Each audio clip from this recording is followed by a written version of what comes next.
Well. So, kumusta po kayo? I've been busy this day. May mga nilakad po ako. But then, I always read the news about the West Philippine Sea. So, ngayon, while resting in my chair, I did breaking news about the China Asean agree to avoid provocations in South China Sea. So that's quite a good news, and I'm happy na nabalitaan ko po ito.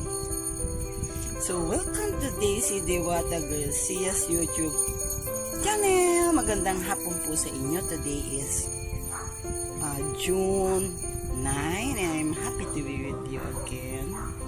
I'm happy to share good news with you. Remember, I have talked about many issues about the South China Sea, and ano po ba itong South China Sea, ano po ba itong West Philippine Sea, ano na pang latest ngayong June 9. Ang West Philippine Sea po, ang karagatan kanluran Pilipinas ay West Philippine Sea by the Philippine government was as early as 2011. Sampu nakuha ang pangalan ng West Philippine Sea noong pong panahon ng term ni President Benigno Aquino. Pinangalanan po itong West Philippine Sea as a symbolic gesture to dispute China's sovereignty claim over the whole China Sea. So ito na po yun. Nagkaroon na po ng issue about this, and siguro marami na pong meetings na nangyari na nagpunta ating presidente sa ibang bansa upang pag-usapan po ito. So bakit po importante ang West Philippine Sea? Kamukha po natakid ko po sa aking mga past issues. Bakit po napaka-importante ng West Philippine Sea? Because it epitomizes the rich marine diversity of this country. Napakayaman po ng West Philippine Sea. Marami siyang fishes, and siya ang ginagawang spawning grounds ng mga fishing ng mga commercial ships that populate the seas throughout the Southeast China Sea. So ayun na po, kaya po napaka-importante ng West Philippine Sea. Gandang tanghali. Ano ba yung mga major islands? Taitu, Abra Island, Taitu Islands, West York Island, Spratleys Island with 18 islands. And bakit po tayo nagke-claim ba't natin kine-claim ang Spratleys Island? The Philippines claims the Kalayaan Islands group on the assumption that after the Japanese renounced its title to the islands in the San Francisco Treaty of Peace of 1951. So talagang napaka-importante po sa atin ng West Philippine Sea dahil it holds potentially significant but largely unexplored. Hindi pa siya na-explore reserves of oil and natural gas. So talagang napaka-importante po sa atin ito. Hindi lang po sa atin, kundi sa halos buong mundo na nagdadaan po sa parte ng karagatan na ito. Marami po siyang claimants, remember? Meron po ng Malaysia. The Philippines has asserted claims to Rap Show as well as conviction 50 Spratleys Island features, which are known collectively as the Kalayaan Island Group or KIG. So ang dami na pong nag-claim dito sa South China Sea dahil po ang sinasabi po nila itong part na ito ay parte ng kanilang EEZ or Exclusive Economic Zone. So ang bawat bansa ay meron po nakiklaim ng kanilang part dito sa South China Sea.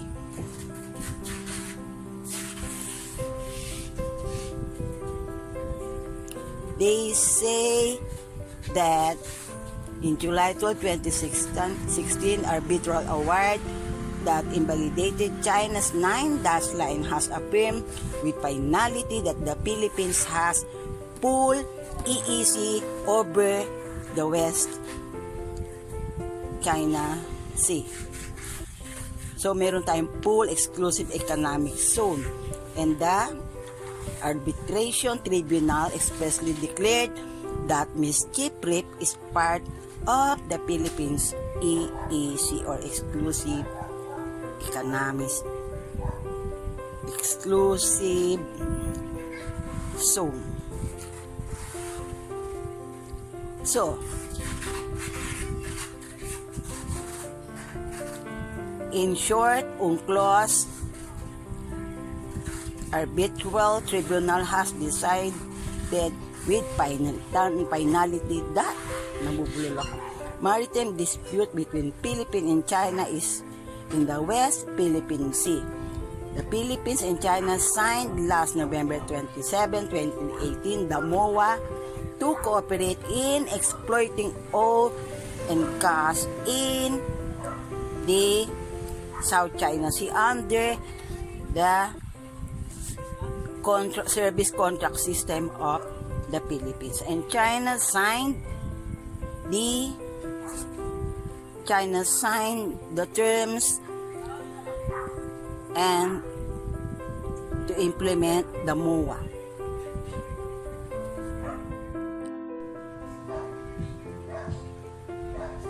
And last April 5, Philippines and Chinese embassy officials have been locked in war words since last month over the presence of nearly 200 Chinese ships which were first detected in Whitsun Reef, Beijing. But Beijing has ignored our demands, Manila's demands for the vessels to leave. So hindi nila pinansin yung ating pakiusap na alisin ang kanilang at least 200 ships sa ating EEZ. So on Monday, yung ating Department of Foreign Affairs Philippine Defense Secretary Mr. Delpin Lorenzana, and reiterated new call for the withdrawal of the ships with Manila military says. So ayun po yung mga background ng mga nangyari. And last month, President Duterte met with Chinese ambassador last month over the maritime feud, but the president has not publicly spoken. Hindi siya masyadong nag-comment about this. And the Philippine Defense Minister has called on China to recall some 220 militia boats spotted in the disputed South China Sea, saying the presence of the vessels was a clear provocative action of militarizing the area. And also Lorenzana said, we call on the Chinese to stop the incursion and immediately recall these boats violating our maritime rights and encroaching into sovereign territory. So ito po yung mga huling nangyari. So, nagka-problema rin po sa Malaysia at ang Japan po medyo nag-react na rin about this, mga nangyari sa South China Sea issues, like yung nag-usap si our Defense Secretary Delpin Lorenzani and Japanese Prime Minister Nobuo Kishi, and agree sila na to further strengthen the countries, Japan and the Philippines military ties. So ang China ay nag-agree sa atin at to strengthen our military ties with Japan. In fact, nag-donate po sila ng T-90. I can still remember. And then, last March 24, Australia and Japan joined calls versus China in destroying action in the South China Sea. And Australia also expressed concern over destabilizing action that could raise tension in the highly volatile South China Sea. Ito po yung mga nakaraan.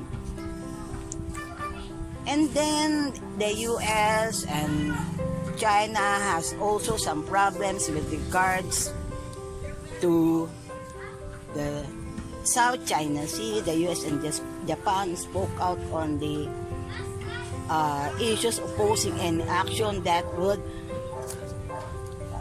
drive up tension in the South China Sea. So, ang dami na pong nagre-react dito, including the West Philippine Sea, with the South China Sea issues are directly related to peace and stability. So, they say, we support the enforcement of the rule of law of the sea. And for to be true, open, and peaceful seas. So, yun ang sinasabi po ng Japan, but China hit back and answered Japan, saying Japan is acting in as a vassal state of the US. So, yun po yung mga issue. But then, ngayon pong tanghali, this is a breaking story. June 8, 2021, Rappler, Asean, Reuters, China, and ito po yung nangyayari ngayon. China, ASEAN agree to avoid provocations in South China Sea. So, maganda po yung nangyayari. And ASEAN foreign ministers are now in Beijing meeting with their Chinese counterpart. So, sana po maganda na po yung mangyari dito at para po mawala na yung ating mga agam-agam. Sana po maging peaceful ng lahat at maayos na po nila ito. And this is a breaking story. Foreign ministers of Southeast Asia and China agreed during a meeting to exercise restraints in the South China Sea and to avoid actions that could escalate tensions in the South China Sea. The Association of Southeast Asian Nations said on Tuesday, June 8. So, galing na po ito sa ASEAN nation. Nagbigay na po sila ng statement. The ASEAN statement refers to a meeting on Monday in China of the ministers and comes after separate diplomatic protests in recent weeks made by Malaysia. So, natandaan po rin natin na nagka-problema din po sa Malaysia dahil po nakita po ng Malaysia na nagkakaroon po ng military exercises ang China dun sa kanilang sa part ng kanilang EEZ or Exclusive Economic Zone. So, nag-protest din po ang Malaysia at hindi po sila papayag na basta-basta gawin po ng China ang paggamit ng isa sa kanilang territorial areas sa kanilang military exercises. So, in recent weeks made by Malaysia and the Philippines over the conduct of China's military and fishing fleet. So, ito po ang latest nating balita na hope na i-share po akong maganda sa inyo ngayong hapon. Ano nang latest na naman sa West Philippine Sea. Magandang hapon po sa inyo. Thank you for watching. This is Diwata Garcia YouTube channel. Thank you po.